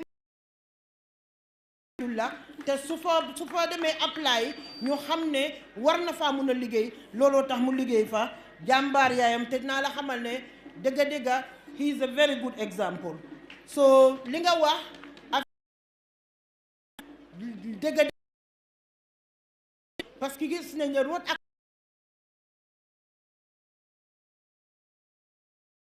moom nag jóg defee ñu mun a jàpp ci loolu so bi la te council mënut a ñëw rek toj di jagar sleeping police waaye xam naa ne incha allahu rabbi katim nga dox ci loolu. wax nga affaire yi rates nga ne naka la ñoo mën a def pour rates yi maa ngi laa wax ne only the diplomatic way la ñoo use diplomatie rek la ñu mun a use parce que comme Banjul dafa tuuti te ñun ñëpp ay mbokk lañ koo yóbbu koot keneen ñëw ne la baalal ko binda nañ e demand notes saa yu nekka ñu ngee binda ñu ngee ñaan ñu ngee ñaax léegi fu mu nekk dara desut pour man meeyo bi si boppam ma simeeku dem ci borom kër yi ñaan leen te yàlla tax te bugga naa si involve imam bugga si involve bishop bi su ko defee moom itamit mu ñaanal ñu xanaa suñu ñaanalee kay ñooñu dinañ leen rus kon boobu diplomatique way moom lañ mun a jël pare wu ñoo ñëw di demante suñ kilifa yi ci code bi waaye dinaa la xamal tamit ne am na ñoo xam ne am nañ xaalis am nañ alal bugguma tudda seen tur yi li ci ëppa yépp ci xaalisi council ñoo ko téye ay millions si millions parce que ñoo ëppa kër biir Banjul waaye toppa nañ leen ba sonna waaye fay bi daal problème la. ndeysaan suma naataangoo jigéen bi laajte na fi lu am solo lu daw suma yaram mu ne Rohey Malick Lowe jàppale ñu moo tax ñu ne su la ñëpp yaakaaree nga yaakaar yàlla di nga sonna su ma ko mënoon du ma ko defal jigéeni Banjul rek dama ko defal jigéeni Gambie yépp waaye meeyo bi nag mënut a yokk bagage mënut a wàññi bagage waaye li ma la encourage mooy wax naa ko fi ma ne women enterprise women Rohey Malick Lowe youth for women and youth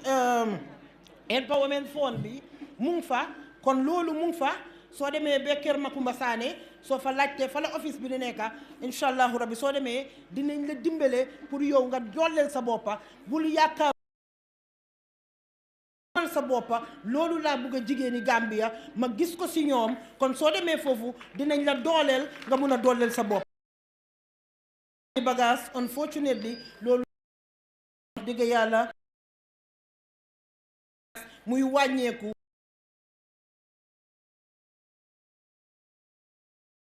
sa bopp ak sa njaboot gi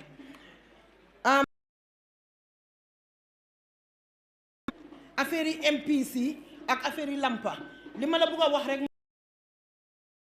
bépp lampa boo xam ne mu ngi ñoo fi def lampa boo xam ne moo fee taal ñoo ko fi def keneen koo xam ne nag dem nga si suñ lampi pool yi nga def fa lampa dang ñu tooñ parce que ñun spécification bi nga xam ne moom la ñoo use boo leen bàyyee xel toog nañ fii rek lampa bi buloo lan a tax lampa bi buloo loolu ëllëg la ñoo dem pour seet lan la doo mun a dugg ba kër jàmbur nga jaay ko doole tampon ko def li la neex ba pare génn suñ waxee ñu ne meeyo bi dafa bari fitna waay ngala nañ la ñu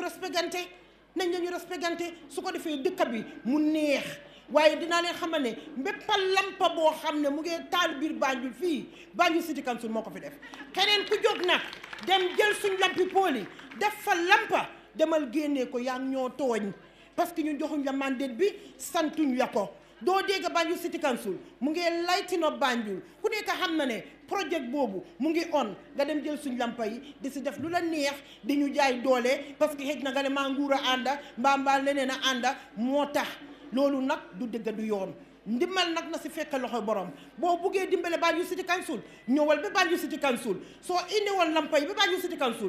City Council dinañ ko xool ndax spécification yii ndax ñun moom lañ dee use ndax lii ànd naa suñ lampi pooli su àndu ta moom ñu advice la nga change ko dem indi beneen waaye bul am doole rek nga ne dañ la jox doole nga enu power dem taxaw wàccee suñ lampa yi oo nga dem fekk place boo xam ne amul lampa nga jëndal lampa dugal fa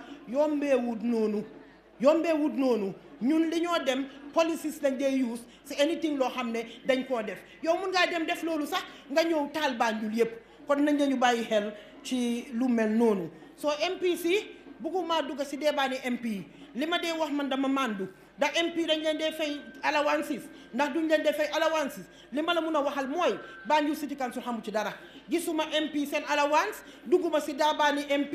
xaw ma luñ leen di fay xaw ma fu ñoo dugal seen allowances waaye dinaa la xamal ne ñëwut Banjul City Council xamuñ ci dara yëguñ ci dara dégguñ ci dara foofu dama bugga mu set te amul benn MP boo xam ne dafa taxaw Banjul fii mu ne la lampa maa ko fi def oo saaku ciment bii maa ko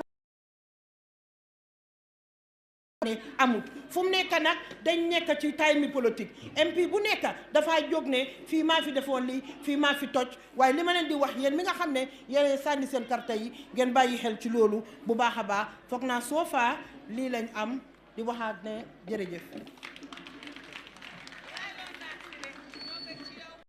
Thank you very much jërëjëf foog naa ñun ñëpp dégg nañ ko leer na ndax des na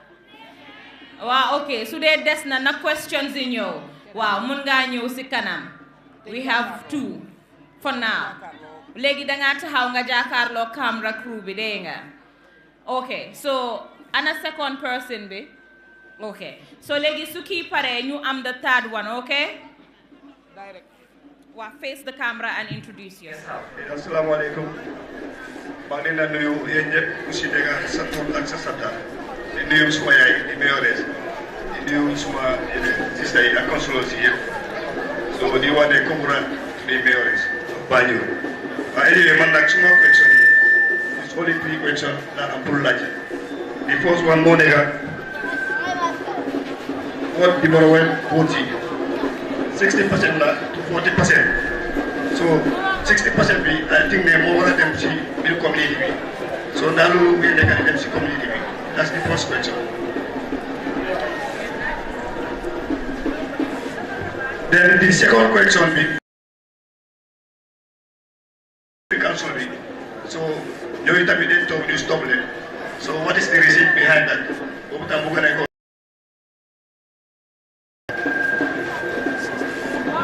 Then the last question is ñaata Banjulians ñoo nekk ci biir council bi di liggéey foofu ci biir PCC. Thank you.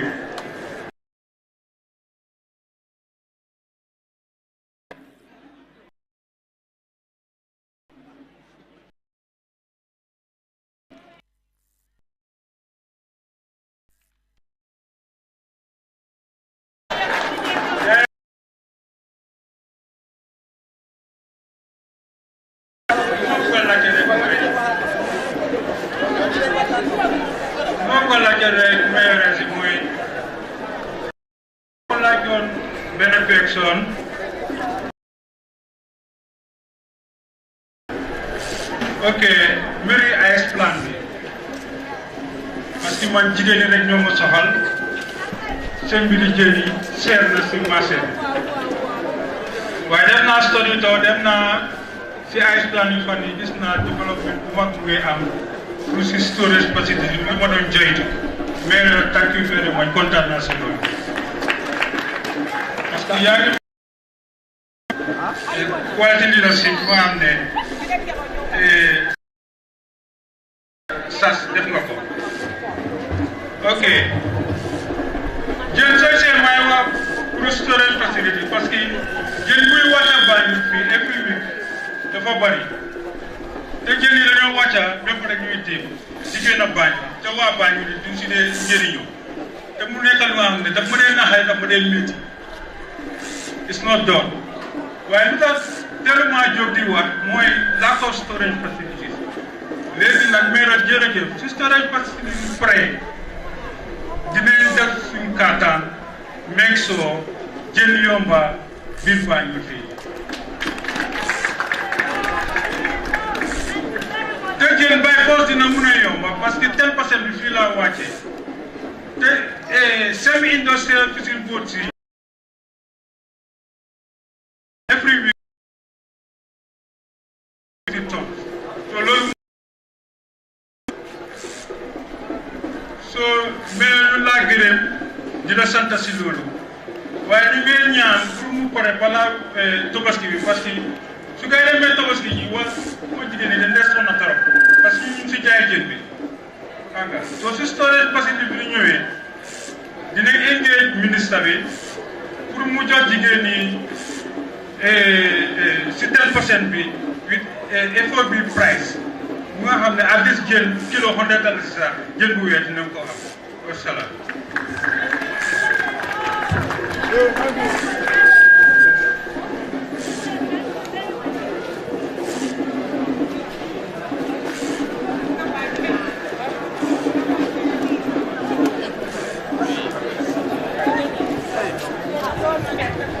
asalaamaaleykum maa ngi nuyu suma kilifa yi yëpp di nuyu loon meyo maa ngi laa nuyu waaye meyo maa laa laaj si sunu xale yi jigéen ñi jàng ba pare ba def poos dëkk Banjul man am day laaj bi doo xeegaan jaroo fa màggee fa ba sëy fa ba am fa doom mu jàng ba wàcce ñoom ñu bari la nag ba def seen poos banque da yëpp waaye mu di ñoo fexe ba am liggéey ba tey ñu ngi toog boo ba léegi loolu tam jaaxal nañu ñaareel ba mooy xeegaan fi njëkka sut bunti kër yi mun nañ koo bale de même seet dañ ko dee bale waaye comme xeegaan boori poor soo fa rombee sa yaram bi dina daw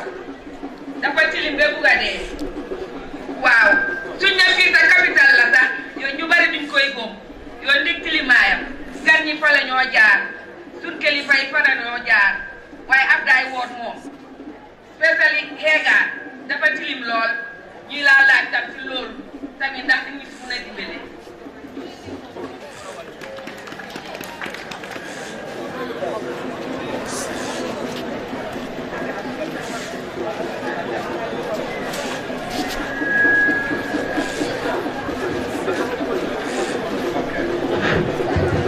Assalamualaikum.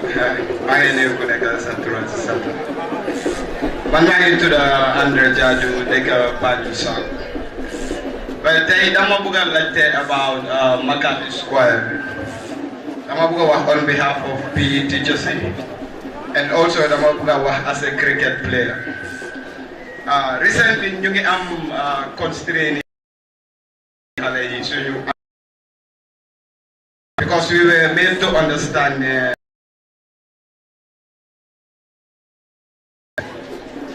so they bëgg a xam whether park bi is accessible pour schools yi suñ fa amee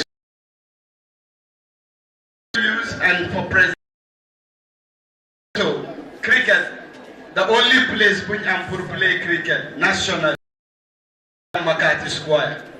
so suñ ñu waxee mënuñoo use Makati Square bi pour play cricket does it mean that anyone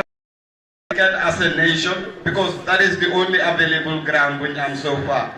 and ministry tam provided you with ben ground boo xam ne mën nañ fa play cricket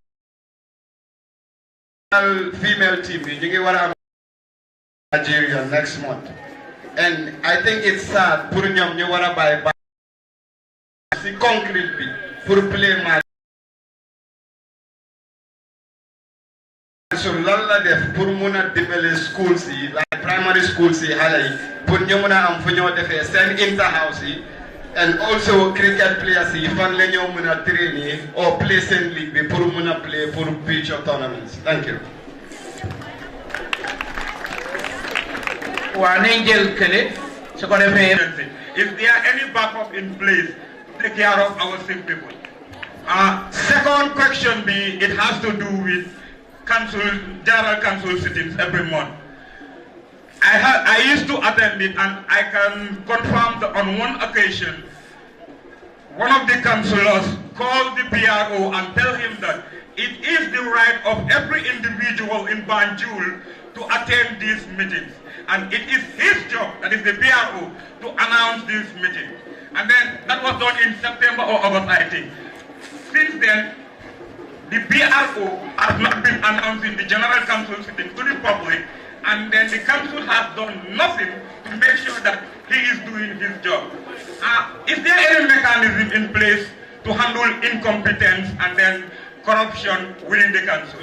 And then my third question will be, the last meeting, I talked about the issue of the Banjul cemetery work.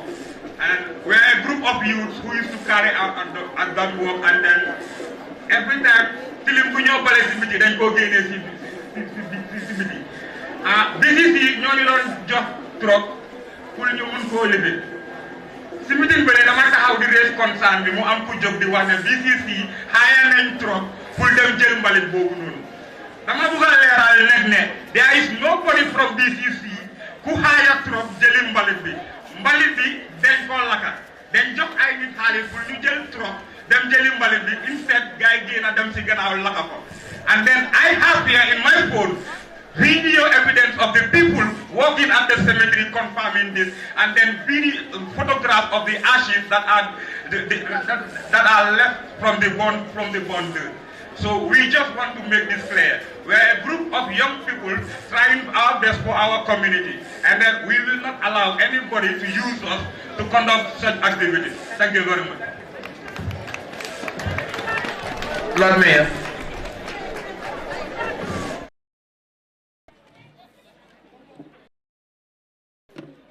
Jërëjëf ma njëkk si affaire ice plant bi storage fortunately pour jigéen ñi nga xam ne ñu ngi ci marché bi right now ñu ngi build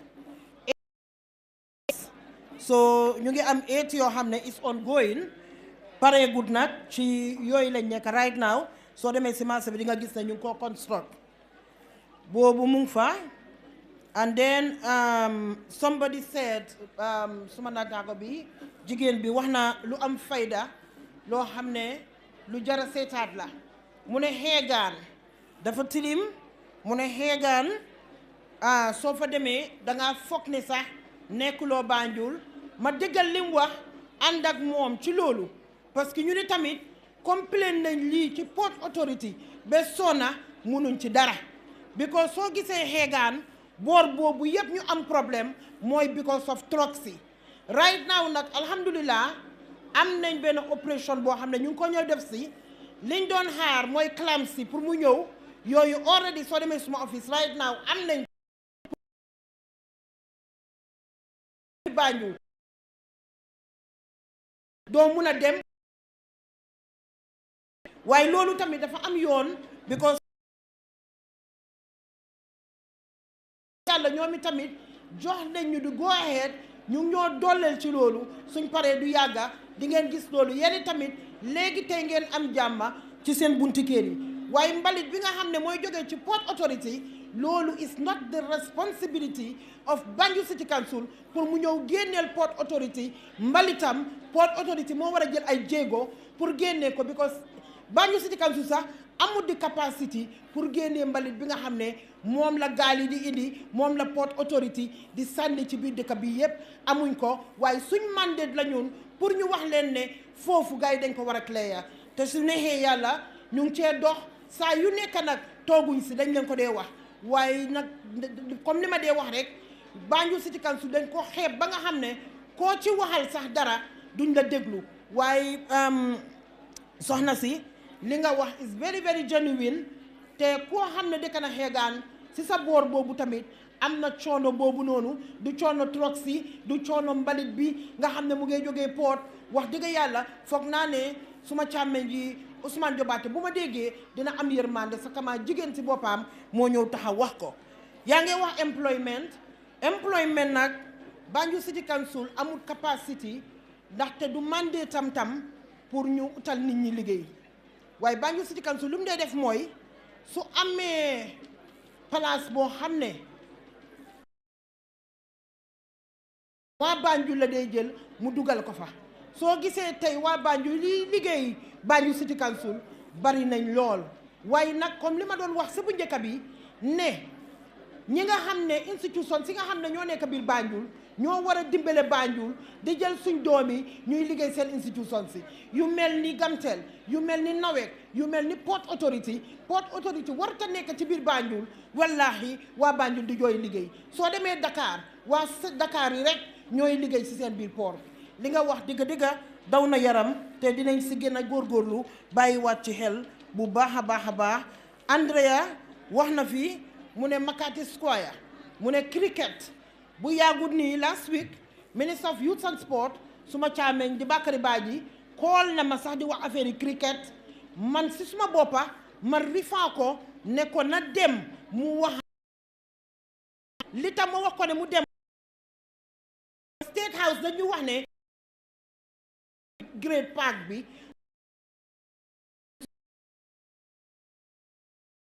upgrade ko loolu to nekka pour ñoom ñu upgrade ko not na dañ ko upgrade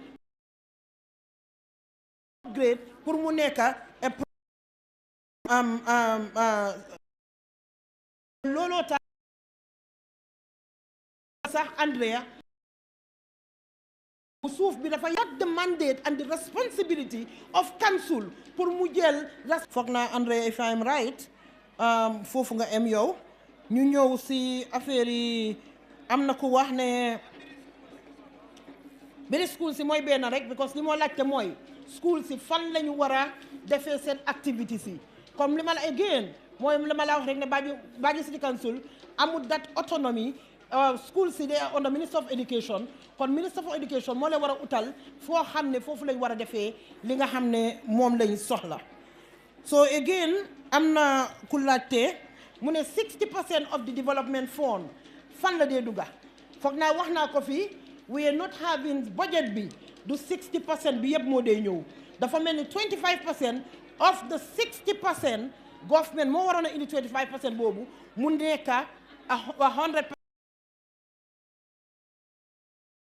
dañ ko mun a mutale 25% bi dafa war a ñëw si jóge si government ñun ñu indi liñ am suñ 40% or suñ 35% mu door a nekk 60% so dafa mel ni ko handicap waaye nag bi